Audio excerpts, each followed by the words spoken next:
Okay, so integrity. Integrity was definitely, after the efficiency or parallel with efficiency, the most important and most biggest problem of the judiciary up to the end of the 2009.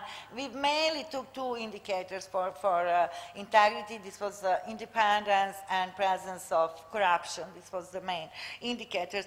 And as you can see here, the first answers to the question, how independent was the judiciary system in Serbia in 2009 by prosecutors and lawyers, you can see that actually only 12% of prosecutors stated that judiciary was fully independent. Most often answered by prosecutors, 61% said that it was mostly independent, but still not fully. But as high as 27% of the prosecutors stated that it was not independent at all. Lawyers were, of course, much more critical, and actually you can see that 66% of lawyers thought that judiciary was mostly or not independent at all up to the end of 2009. So asking what was the reason for this, and actually which of the named institutions, how much did they jeopardize the independence of judicial system in 2009. Media are actually very, very important, and we had more questions about the media, and this is something which is obviously a problem. You know, communication, at least from the point of view of the prosecutors, even from the point of view of the lawyers, that media jeopardize the integrity, independence of judiciary system a lot.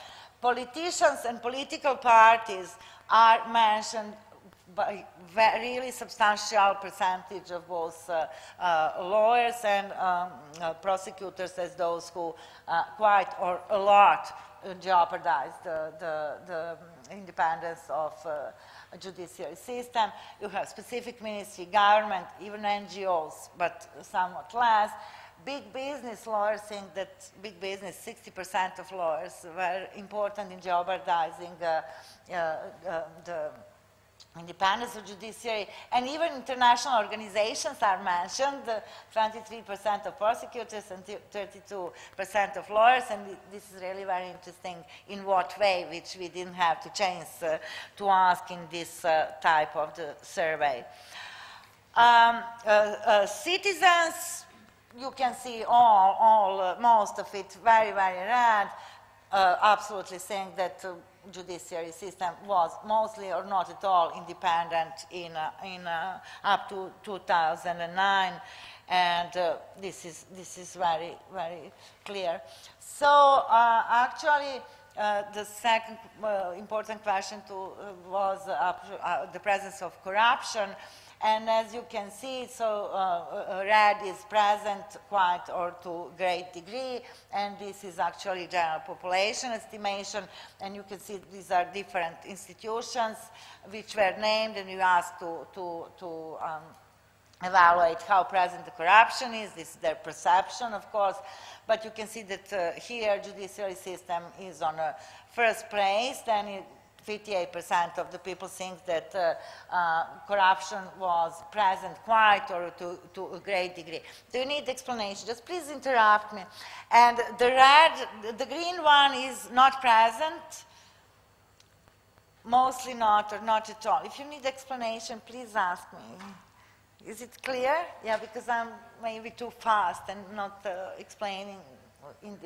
Yeah, the red one is that this is present quite or to a great degree, and you can see judicial system, 58% of the citizens think that this is the corruption is present. It's actually almost the same as in National Assembly, health system, government, you know, a little bit less in the police.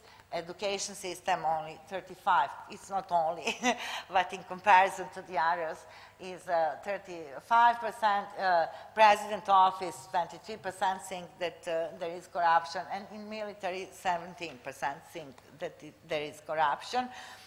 So, of course, looking at how they evaluated the independence and corruption and all previous results, it's not so difficult to understand that this is the general population do not trust much to judicial system. So we asked again, give them a list of institutions and ask how much do you trust them, and you can see red is do not trust at all or mostly do not trust, green is trust mostly or fully, and you can see that the judicial system is toward the end, you know, and we have here 20% of the people stated that they trust mainly or fully. Actually, fully is a very, very small percentages, so this is mainly trust to judiciary system. Church is the most trusted institution all the time, and after it, army, education system, police is also quite well positioned. Okay, so we ask also lawyers and prosecutors if the corruption was present in judiciary system in 2009, and as you can see, 25% of the prosecutors stated that there was no corruption. All the rest said 70% to an extent, and 5% even to a great extent. Lawyers, of course, much more critical, and 23% thought that it was to a great extent, and 68% to an extent. We ask also if the corruption was systematic or individual, those who answered yes. And you can see actually that quite a lot even of prosecutors thought that it was 12%. Not only individual but systematic as well, which is actually very important, I think.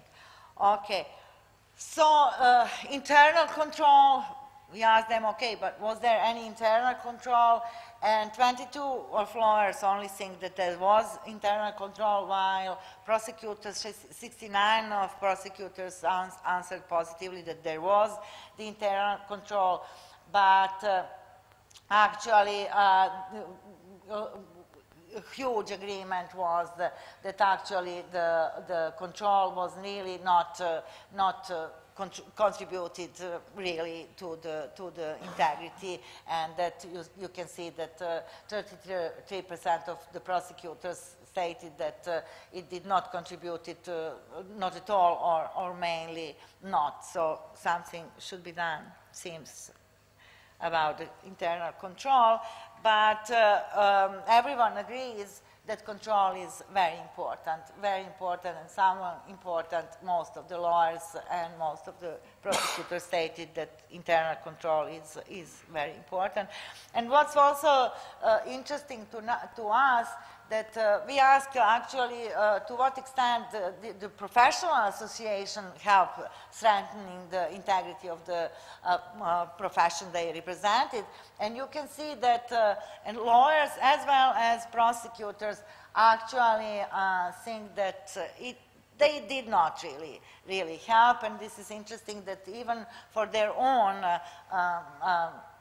association, let's say prosecutors, this is 50% of prosecutors stated that association of prosecutors did not actually help strengthening the integrity, and lawyers also more than 60% stated the same for the bar association, so they were quite critical toward their own associations.